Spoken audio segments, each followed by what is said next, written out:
Okay, so as an exercise, write the elements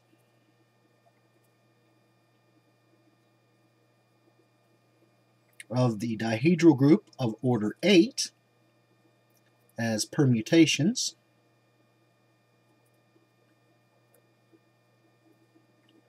of the 4 vertices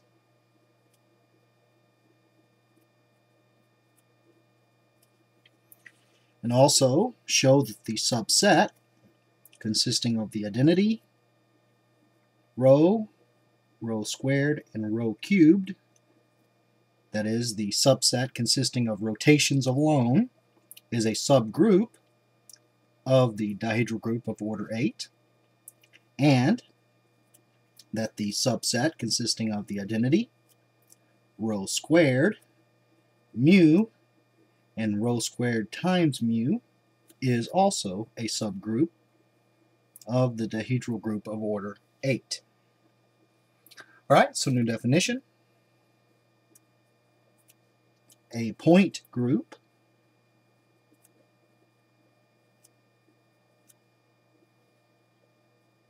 is a group of geometric symmetries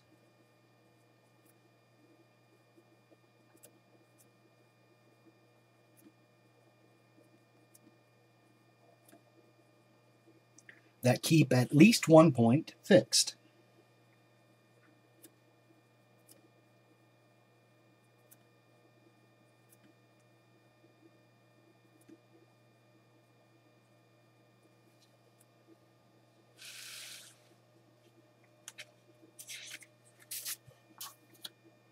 For example,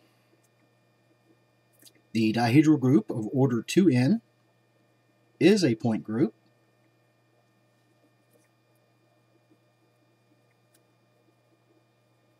that keeps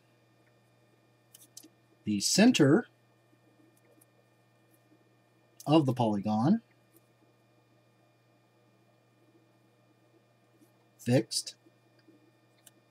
That is, at a minimum, the center of the polygon is fixed for all symmetries of the polygon with n sides. So, for example, in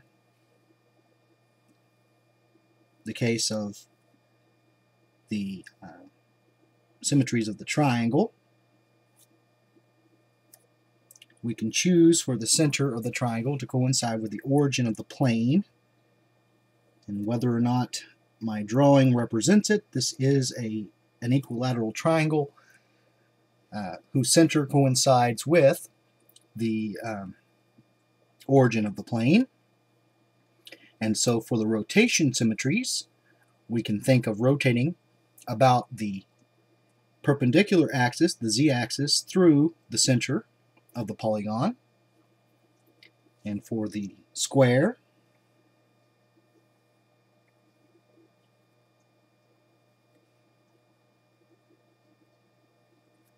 whose center coincides with the origin of the plane, we can think of the rotation symmetries as the rotation about the vertical axis or the perpendicular axis through the center of the origin. We can also look at the reflection symmetries. For instance, in the example of the symmetries of the triangle, notice that the line that goes through the center and one of the vertices also goes through the midpoint of one of the sides of the triangle. This is not a coincidence. So we can look at the symmetries of the triangle in terms of reflection. So we have a line or a plane, a perpendicular plane that contains this line that goes through the center and one of the vertices of the triangle, and also the midpoint of the triangle.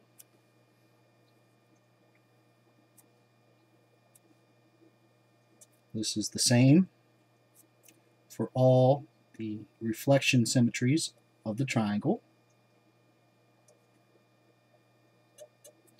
The plane, the perpendicular plane that contains the line that goes through the center, and one of the vertices also goes through the midpoint of the opposite side of the triangle, and we refer to this as a mirror plane. And in the case of the square, the plane that goes through both vertices, or two vertices, two opposing vertices,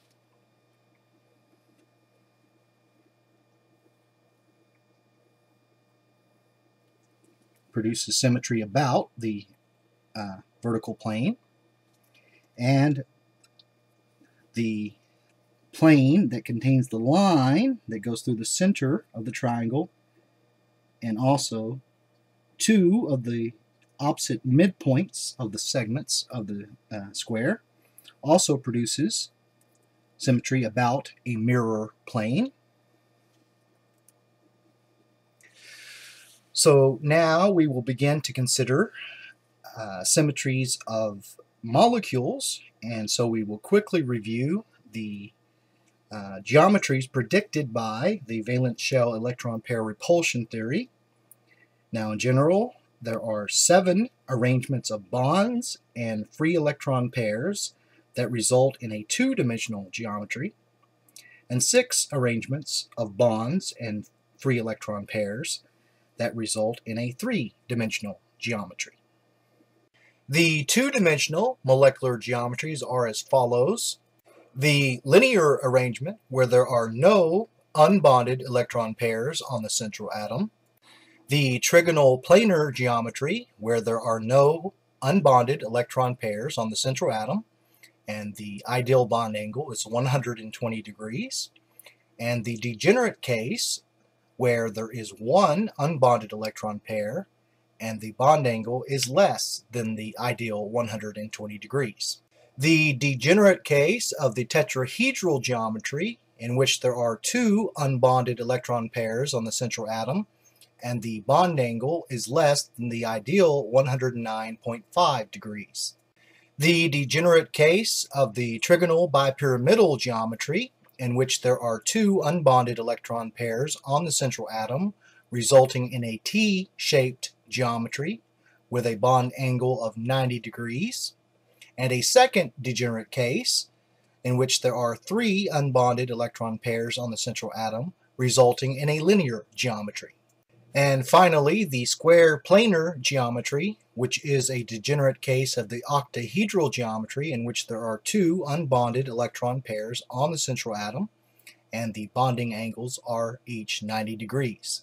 The 3-dimensional molecular geometries are as follows: the tetrahedral geometry, in which there are no unbonded electron pairs on the central atom, and the ideal bond angles are 109.5 degrees, and a degenerate case, in which there is one unbonded pair of electrons on the central atom, resulting in a trigonal pyramidal geometry, where the bond angles are less than the ideal 109.5 degrees. The trigonal bipyramidal geometry, in which there are no unbonded pairs of electrons on the central atom, and there are 2 ideal bond angles, 90 degrees as measured from the vertical axis, and 120 degrees as measured along the equatorial plane.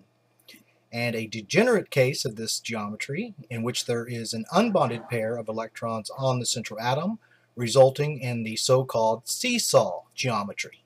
And finally, the octahedral geometry, in which there are no unbonded pairs of electrons on the central atom, and all bond angles are the ideal 90 degrees.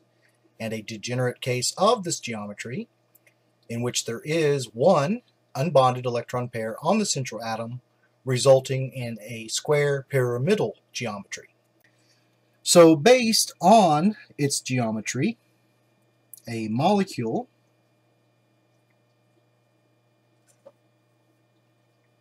can have up to 3 types of symmetry elements.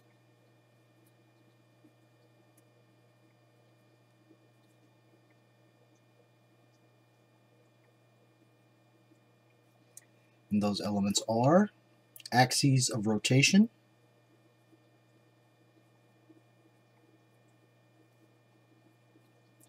mirror planes, and inversion centers.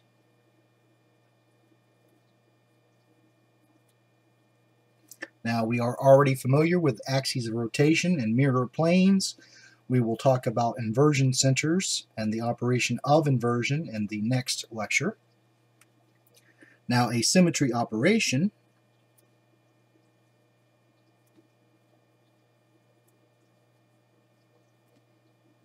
is the actual rotation, reflection, or inversion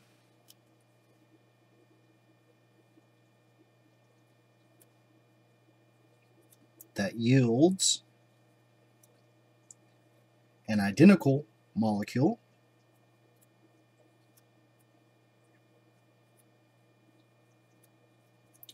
that is, once we have performed the rotation, reflection, or inversion, the molecule is indistinguishable from its original configuration. Now, in chemistry,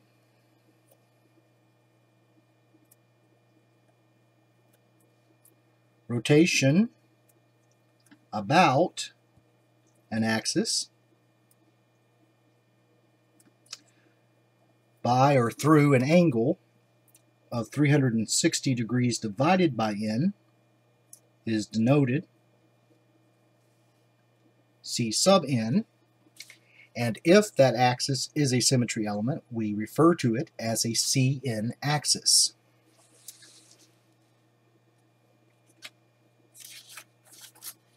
So let's look at some examples. We'll look at the carbon dioxide molecule.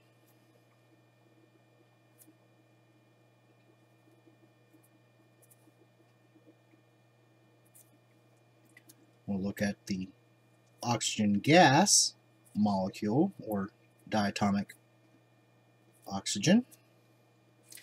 And we'll look at hydrogen chloride.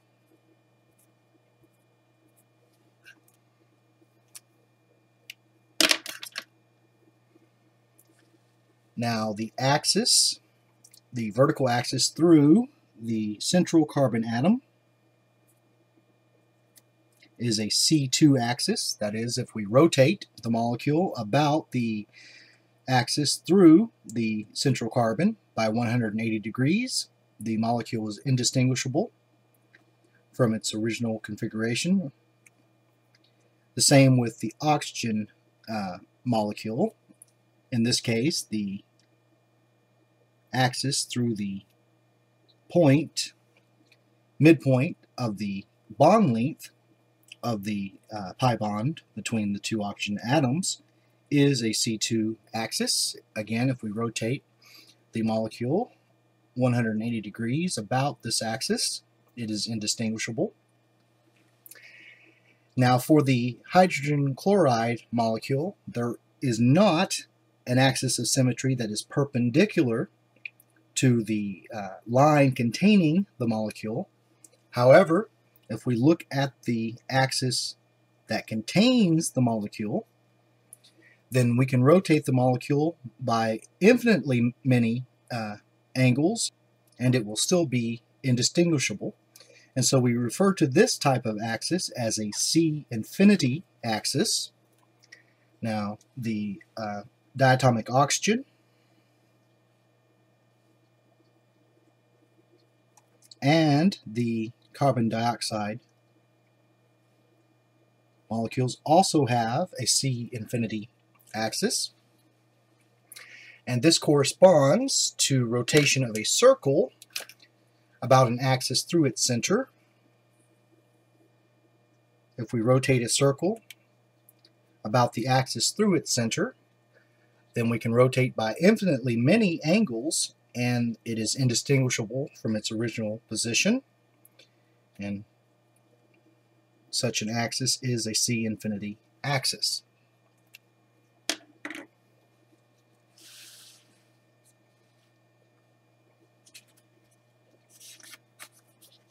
So, new definition: if a molecule has more than one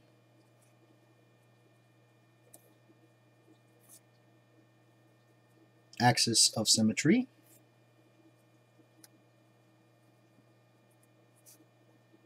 the CN axis with the largest value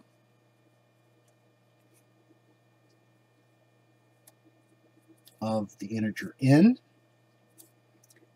or in the case of transfinite infinity, is the principal axis.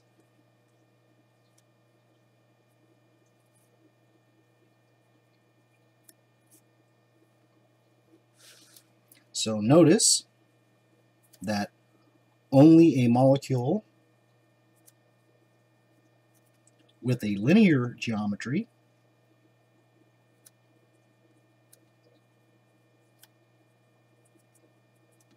will contain a C infinity axis.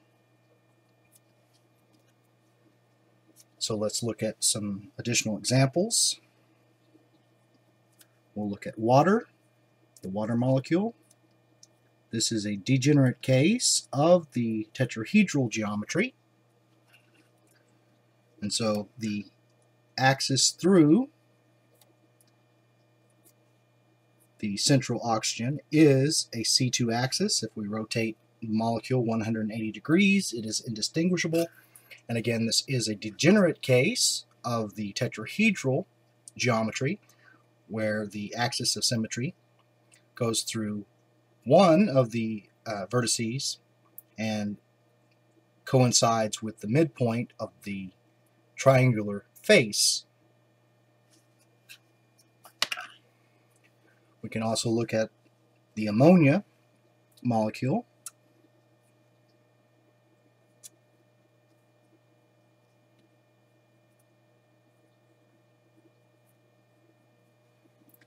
The axis that goes through the central nitrogen atom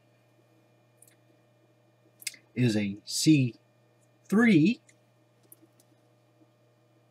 axis. If we look at this axis from a top view, then we have the nitrogen atom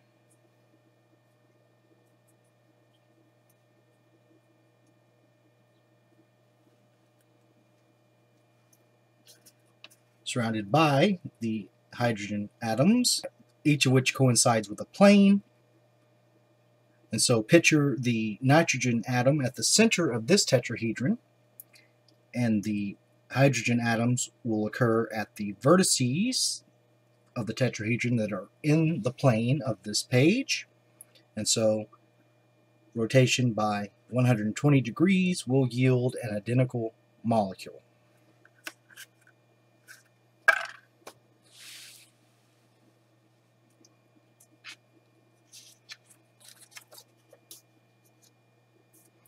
Now for a molecule such as methane,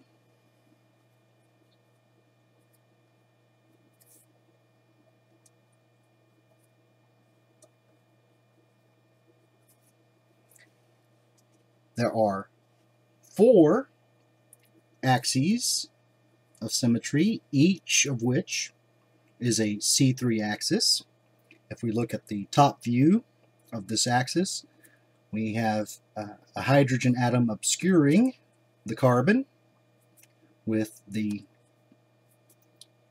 other 3 hydrogen atoms coinciding with the plane, each of which is 120 degrees apart on the plane. And so this is a true tetrahedral geometry, where the axis goes through one of the vertices and coincides with the center of the triangular base of the tetrahedron.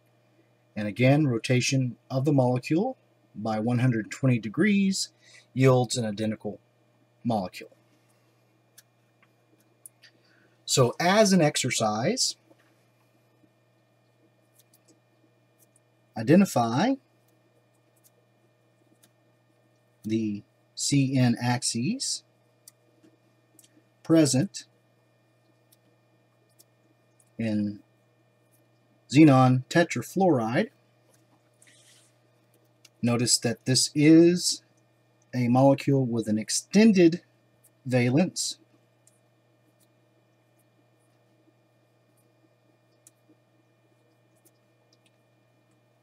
where the two lone pairs of electrons produce a square planar geometry. Okay, so we'll end here for today. Next time we will continue to look at the geometry of molecules, and we will classify molecules according to their point groups, and we will use this information to identify chiral molecules, predict optical activity, and describe molecular vibration. So I hope you have enjoyed the fourth lecture. Thanks for watching.